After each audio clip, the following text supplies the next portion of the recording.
Olá a todos, sejam bem-vindos aqui ao nosso vídeo explicativo de como jogar Jaipur aqui na plataforma da Board Game Arena. Por isso explicar-vos então que Jaipur nós vamos organizar o Campeonato Nacional de Jaipur pela primeira edição, com o apoio da Space Cowboys e da Board Game Arena, e então vamos explicar-vos de uma forma muito simples como é que se joga este jogo fantástico. No fundo, o que se passa é o seguinte: isto é um jogo para 2 jogadores.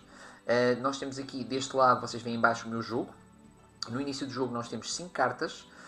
E essas cartas são normalmente alternadas entre cartas de mercadorias e cartas de camelos. Poderemos ou não ter camelos. Neste caso, vocês têm aqui do vosso lado esquerdo o conjunto de fichas que representam os ganhos. No fundo, o que o jogo processa é um jogo de trocas comerciais. O nosso objetivo é acumular cartas que estão aqui no mercado, ir acumulando na nossa mão e depois vendê-las e ao vendê-las acumular os pontos que vocês veem aqui. O interessante aqui no jogo é que o jogador é obrigado constantemente a fazer escolhas, porque não se pode vender tudo e também não se pode ir buscar tudo. Por exemplo, eu aqui neste momento, perante o meu jogo, eu tenho 4 cartas e tenho aqui um camelo, vou buscar aqui esta carta de ouro. Também, aliás, desculpa, não é a minha vez, é a vez do outro jogador, por isso o outro jogador irá tomar a decisão de escolher e consoante a escolha, aquilo que o jogador fizer, assim depois o outro jogador intervém para si. E vai escolher para si também. Por isso, neste caso aqui o jogador ainda está a tomar a decisão do que fazer. Existem aqui no fundo particularidades porque o que acontece é o jogador vai tentar ir buscar mercadorias para as vender, só que, por exemplo, as mercadorias mais valiosas que vocês veem aqui na parte superior, só se pode vendê-las se tivermos 2 cartas da mesma cor, enquanto que aqui em baixo, por exemplo, posso vender uma ficha apenas, ou seja, uma carta e obter uma ficha logo. Pronto, no meu caso, por exemplo, eu vou buscar os camelos. Porquê que vou buscar todos os camelos? Porque depois os camelos podem ser utilizados posteriormente para trocar por outras cartas. Pronto, nós só podemos ter 7 cartas no máximo, reparem que eu tenho 4, posso ter ainda mais 3, mas posso ter todos os camelos que eu quiser. E os camelos vão-me ser úteis para posteriormente fazer algumas trocas. Por exemplo, aqui o meu adversário tem neste momento 5 cartas, foi buscar as 2 mais valiosas, é normal, é perfeitamente natural também. Eu aqui neste caso vou, por exemplo, trocar estas 2 cartas aqui para tentar depois vender. Eu sei que do outro lado o meu adversário não tem camelos neste momento e tem pelo menos, aqui os diamantes e também tem o ouro, se não estou em erro. Por isso, tudo isto se passa num processo em que um jogo é rápido e os jogadores têm de tomar decisões sobre o que vender e se é a melhor altura para vender ou não. Por exemplo, aqui no meu caso eu vou para já fazer a venda aqui de 2 da prata, por exemplo, ganha 10 pontos, como vocês veem aqui, porque foram as 2 primeiras fichas que consegui vender. Pronto, e os jogadores agora vão de uma forma constante fazer vendas. Por exemplo, agora o jogador vendeu também 2 fichas de amarelo, eram 12 pontos, por isso neste momento eu, apesar de não ter a certeza, pelo menos na fase final é mais difícil ter a certeza, eu sei que neste momento o outro jogador tem 12, porque vendeu aquelas 2 fichas, por exemplo. Eu agora vai-me ser interessante fazer, por exemplo, aqui esta troca. Exatamente, aliás, fazer antes assim, vou trocar porque é apetecível estas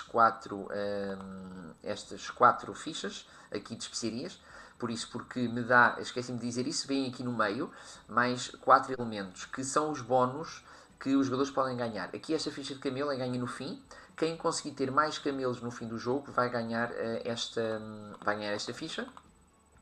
Por isso, neste caso, tem mais 5 pontos no fim. Enquanto que sempre que se vende conjuntos de 3, de 4 ou de 5 cartas, tem-se um bónus surpresa. Não se sabe exatamente bem o que é. Há ali um bónus. Até diz aqui os valores que podem ser, 8, 9 e 10, por exemplo, aqui neste caso, que pode fazer a diferença na altura do jogador conseguir fazer uma venda com mais cartas. Por exemplo, ali, naquele momento o mercado está sempre em evolução, por isso os jogadores estão constantemente a ir buscar cartas, a trocar cartas, para tentar, reparem nesta panóplia aqui de cartas também um pouco apetecível. Cá está, aqui era excelente ter camelos, mas não tenho, por isso vou ter de vender estas. E não há camelos para ir buscar no mercado, por isso vou tentar vender pontos, vender mercadoria também. Enfim, aqui o outro jogador tem 5 cartas, eu também sei que ele só pode ter no máximo 2, e é muito importante ir gerindo também, percebendo o que é que o outro jogador tem e o que é que ele pode de facto ainda acumular. Pronto, reparem que, por exemplo, agora neste momento, provavelmente o jogador, como tem camelos, vai trocar os camelos por algumas deste caso do couro, Por isso é possível, vamos ver se é isso que acontece. Não, o jogador até decidiu apenas vender, por acaso já não sabia quantas cartas tinha, o outro jogador se tinha ou não cartas vermelhas, aqui dos diamantes, que são as mais valiosas. E por isso esqueci-me também de dizer que o jogo termina, isto é um jogo a melhor de 3, por isso um jogador pode perfeitamente conseguir vencer o jogo jogando de forma estratégica com as fichas que faltam apanhar, porque quando houver 3 mercadorias de qual já não há rendimento, o jogo termina logo. Neste momento reparem que aqui a prata desapareceu, ainda existem mercadorias das restantes, e enquanto o jogo decorrer, enquanto houver mercadorias, pelo menos no máximo de até 3 mercadorias, no fundo o jogo vai continuar. Aqui neste caso eu, por exemplo, vou buscar estes camelos também, agora vou ficar com todos, ver agora o que é que o jogador faz. Dizer-vos que normalmente, é claro que aqui pode haver alguma variação em termos de pontuação, normalmente conseguir obter uma pontuação entre os 70 e os 80 pode ser um bom indicador de poder alcançar uma boa pontuação no final. Pronto, é sempre uma questão de... Pode variar, é verdade, mas pode ser um bom indicador, por isso pode-se ir controlando a nossa própria pontuação, porque normalmente pode ser um bom indicador de se obter uma boa pontuação no final também. No meu caso vou aqui novamente pegar mais camelos, por isso vou ficar com vários, ver aqui o que é que o outro jogador vai buscar. Também já não faltará muito, aqui vocês veem por baixo do baralho quantas cartas faltam para serem jogadas no centro.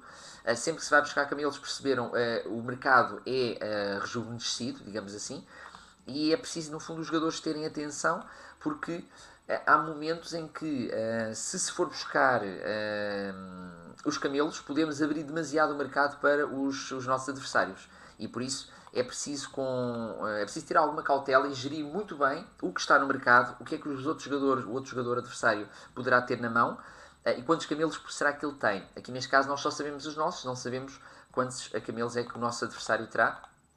Por isso acaba por ser aqui um aliciante do ponto de vista aqui de jogo. Reparem, 2 mercadorias já foram e falta apenas mais uma. Vamos ver se o adversário vai fechar algum ou não. Não, foi só apenas buscar um. Por isso ele provavelmente poderá ter aqui mercadorias para fechar.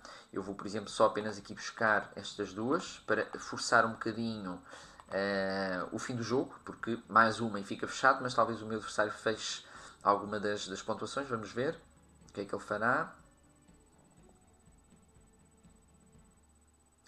Ok, conseguiu mais 10 pontos, que é bastante bom. Pronto, eu vou apenas aqui buscar mais 2 pontos e ver. Provavelmente vou perder. Só com 62 costuma ser uma pontuação mais baixa. Vamos ver. O outro jogador vai conseguir 66. Não, ganhei por 1 ponto nesta primeira ronda por causa dos camelos. É incrível. Vejam como aqui o jogo foi muito equilibrado. Há um empate quase técnico, digamos assim. E é ganho aqui apenas por 1 ponto.